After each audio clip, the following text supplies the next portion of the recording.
अस्सलाम वालेकुम वरहमतुल्लाह। दोस्तों, क्या आपको मालूम है कि जब बच्चे की पैदाइश होती है और जब बच्चे की विलादत होती है तो उसके कानों में अजान और इकामत दी जाती है। इस अजान और इकामत देने के क्या फ़ायदे हैं? इस अजान और इकामत देने का सही तरीक़ा क्या है? इसका सही वक्त क्या है? क्या औरतें अजान और इकामत दे सकती हैं? ये कई सारे सवालात हैं। तो आइए मैं आपको इस वीडियो में हर एक के बारे में बतलाने जा रहा हूँ। दोस्तों, इस अजान और इकामत के 3 बड़े फ़ायदे हैं। सबसे पहला फ़ायदा ये है कि नबी अकरम सल्लल्लाहु अलैहि वसल्लम के कौल और फ़ेल से साबित है। नबी सल्लल्लाहु अलैहि वसल्लम ने इस अजान और इकामत की तरगीब दी है और नबी अकरम सल्लल्लाहु अलैहि वसल्लम ने हज़रत हसन रज़ी अल्लाह ताला अन्हु के कान में अजान दी है। इस अजान और इकामत का दूसरा बड़ा फ़ायदा ये है कि जब बच्चे की विलादत होती है तो शैतान बुरे असरात डालने लगता है, जिसकी वजह से बच्चा चीखने, चिल्लाने और रोने लगता है।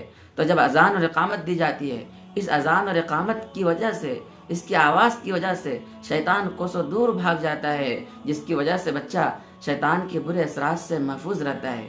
इस अजान का तीसरा बड़ा फ़ायदा यह है कि जिस दिन बच्चा पैदा होता है, पहले दिन ही उसके कानों में अल्लाह ताला की किबरियाई और अल्लाह ताला की बड़ाई की आवाज़ जाती है। दोस्तों, इस अजान देने का सही वक्त क्या है?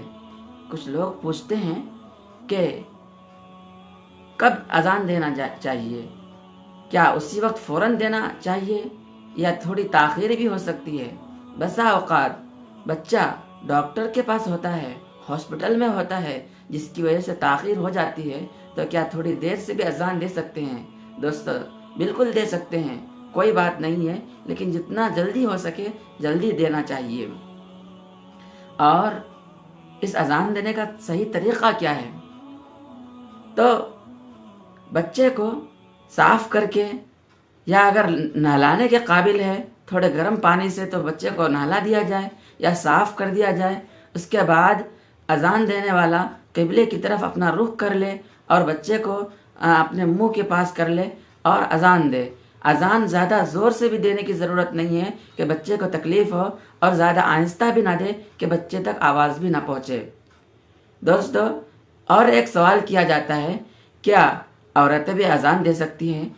तो मैं आपको इस सिलसिले में थोड़ी तफसील बतला दूं कि जिस तरह नमाज के लिए अजान दी जाती है तो उसमें औरतें अजान नहीं दे सकती हैं, क्योंकि औरतों की आवाज़ उस अजान में दूसरों तक यानी लोगों तक पहुंचती है, और औरतों की आवाज़ लोगों तक पहुंचना मकरूह है।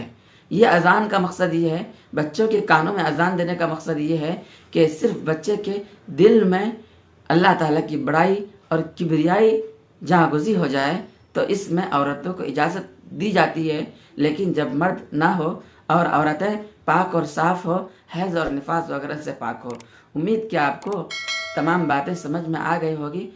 जितना ज़्यादा हो सके इस वीडियो को आप दूसरों तक पहुंचाएं, शेयर करें, ताकि दूसरे लोग भी इससे फ़ायदा उठाएं। अस्सलामु अलैकुम।